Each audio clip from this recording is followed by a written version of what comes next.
Friends, welcome back to my channel. I am Shilpa here. आज आपण असंच एक ऑथेंटिक मालवणी रेसिपी घेऊन आलेलो आहोत. ते म्हणजे रावस माशाच्या डोक्याचं आणि शेपटीचं कालवण. चला तर पाहूया ते कसं करायचं आहे. ते रावसाचं डोकं आहे, याचं कालवण करणार आहे आणि शेपटीच्या भागाचं मी कालवण करणार आहे. शक्यतो मासा असाच डिवाइड केला जातो. रावसाचे आपले डोक्याचे आणि शेपटीचे तुकडे, त्याला मीठ आणि आगूळ लावून घ्यायचं आहे. त्यातलं मी पाणी आहे ते काढून टाकलं. जेव्हा मी आणला होता रावस मार्केटमधनं, त्यानंतर स्वच्छ धुवून घेतलाय. त्यावर मी पहिल्यांदा आगोळ टाकणार आहे, त्यावर मीठ टाकायचं. बाकीची तयारी होईपर्यंत हे छान असं व्यवस्थित लागून तयार होईल. ह्याला त्याचा रंगसुद्धा बदललाय आणि ह्याला मी असंच ठेवून देणार आहे. कालवणामध्ये डोक्याचे भाग घेतलेले आहे, डोळ्याचा भाग आहे, शेपटीचा भाग आहे आणि याला एक अप्रतिम अशी टेस्ट येते जेव्हा आपण कालवणात ह्या तुकड्या घालतो तेव्हा नक्की घाला. पुढच्या वेळी टाकू नका. बरेच जण आजकाल नवीन बिगनर्स असतात, ते कोळ्यांना सांगतात आम्हाला हे नको आहे, पण हे नक्की खा, ह्यालाच चांगली टेस्ट असते. पण इथे खोबऱ्याचे तुकडे घेतलेत, ओल्या खोबऱ्याचे.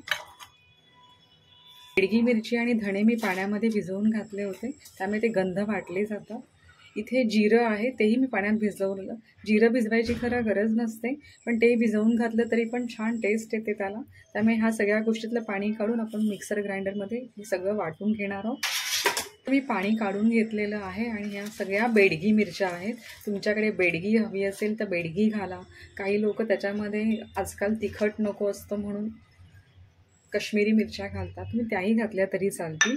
पण बेडगी मिरच्या तशा तिखट कमी असतात, संकेश्वरी मिरच्या या तिखट जास्त असतात.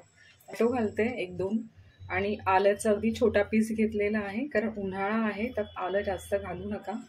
लसूण आहे आणि हे बाकीचं त्रिफळ आहे जे आपण फोडणीत काही घालणार आहोत. 1-2 मी असं मसाल्यात घालते. फक्त असं जाडसर वाटून घ्या किंवा गंध वाटून घ्या, तुम्हाला जसं आवडतं तसं करा.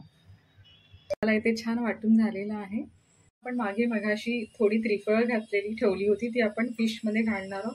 आणि एक अर्धा कांदा चिरून मी ठेवलेला तो घालायचा. आपण फिशचे तुकडे आहेत ते व्यवस्थित मीठ लावून तयार आहेत कालवणासाठी. पॅन तापत ठेवलाय, त्यात मी 2 चमचे तेल घातले. त्यात आपण कांदा घालायचा. पॅन माझा चांगलाच तापलेला होता. फळ ठेवली होती घालायला, ती घालणार आहोत आणि तेलात चांगलं या सगळ्यांना व्यवस्थित परतवून घ्यायचे. आपल्या इथे कांदा व्यवस्थित ट्रान्सलुसंट म्हणजेच भाजला गेलाय, त्याला अगदी आपल्याला लाल करपवायचा नाहीये. यात मी आता हा जो मसाला आहे तो घालणार आहे. आपण याच्यामध्ये फिशला हळद लावली नव्हती, त्यामुळे तुम्ही आधीच मिठाबरोबर लावूनही ठेवू शकता.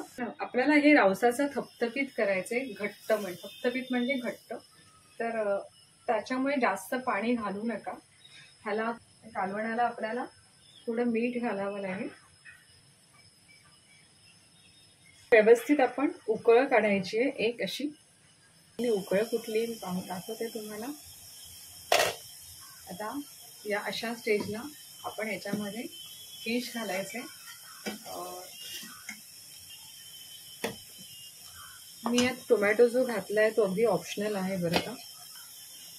तर आपण आपल्या ज्या तुकड्या आहेत डोक्याच्या त्या घालायला सुरुवात करूया.